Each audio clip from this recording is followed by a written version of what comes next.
दैनिक आत्मिक कार्यक्रम spark my faith. के तपाईँ परमेश्वरमा भरोसा गर्नुहुन्छ? जयमसी तथा नमस्कार।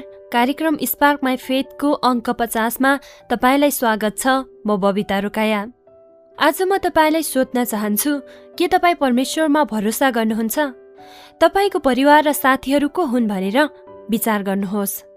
तपाईको जीवनमा तपाईँ आफ्नो गोप्य कुराहरू कोसँग बाँड्नुहुन्छ?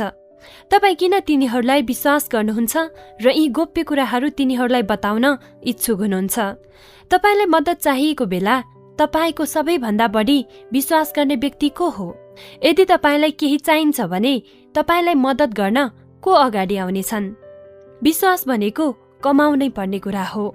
सामान्यतया हामी कसैलाई भरपर्दो छ भन्ने ठोस प्रमाण पाएपछि मात्र विश्वास गर्ने छनौट गर्छौं। पहिलो यूहन्ना 4:9 र 10 पद।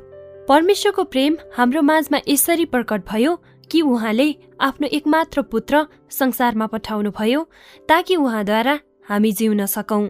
प्रेम यसैमा छ कि हामीले परमेश्वरलाई प्रेम गरेका होइनौं, तर उहाँले हामीलाई प्रेम गर्नुभयो र हाम्रा पापको प्रायश्चित हुनका निम्ति आफ्नो पुत्र पठाउनुभयो। प्रिय हो, तपाईका नजिकका साथीभाइ र आफन्तहरूमध्ये कसले तपाईको लागि यो गर्नेछ? यस संसारमा भएको आफ्नो एकमात्र सन्तानलाई तपाईको गल्तीको लागि पक्राउ गर्न, यातना दिन र क्रुसमा झुन्ड्याउन अनुमति दिन? के परमेश्वरले तपाईको लागि केही गर्नुभएको छैन जसले उहाँलाई तपाईको विश्वासको योग्य बनाउँछ?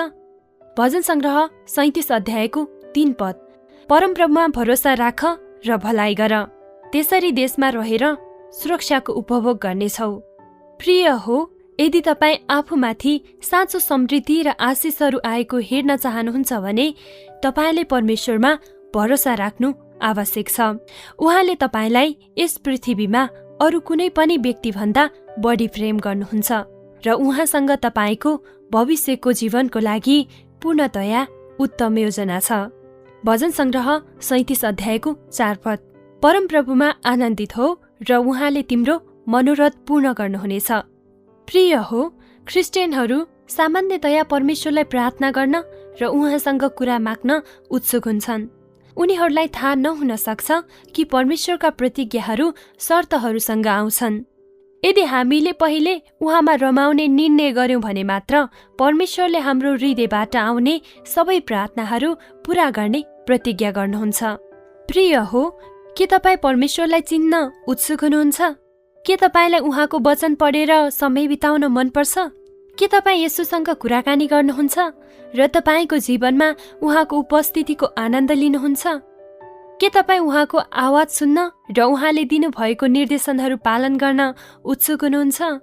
उहाँमा आनन्दित हुनुको अर्थ यही हो। भजन संग्रह 37:5-6 पद। आफ्नो मार्ग परमप्रभुलाई सुम्प, उहाँमा नै भरोसा राख, अनि उहाँले यो गर्नुहुनेछ। उहाँले तिम्रो धार्मिकता प्रभात चाहिँ ज्योति समान र तिम्रो मामिलाको न्याय मध्यदिनको सूर्य समान पार्नुहुनेछ। प्रिय हो, परमेश्वरलाई आफ्नो पिताको रूपमा चिन्नुहोस्। येशूलाई आफ्नो प्रभुको रूपमा सम्बन्ध विकास गर्नुहोस्। यो कुराहरूलाई आफ्नो जीवनको प्राथमिक लक्ष्य बनाउनुहोस्। यदि तपाईले त्यसो गर्नुभयो भने येशूले तपाईको लागि भन्नुभएको बाटो पछ्याउन तपाईमा आत्मविश्वास जाग्नेछ र येशूले तपाईलाई एउटा नयाँ मार्गमा लैजानुहुनेछ जहाँ आनन्द र शान्ति हुनेछ। आमेन। आजको वचन सुनाइद्वारा परमेश्वरले प्रशस्त मात्रामा आशिष दिनुभएको होस्। जय मसीह।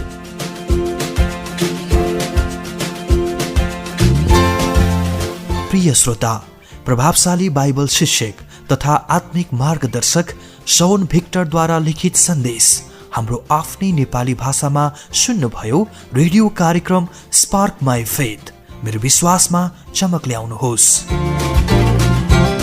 कार्यक्रमका बारेमा तपाईको कुनै प्रतिक्रिया भएमा हामीलाई सम्पर्क गर्न सक्नुहुनेछ, जसका लागि फोन नम्बर 016619 460 016619 मा सम्पर्क गर्न सक्नुहुनेछ।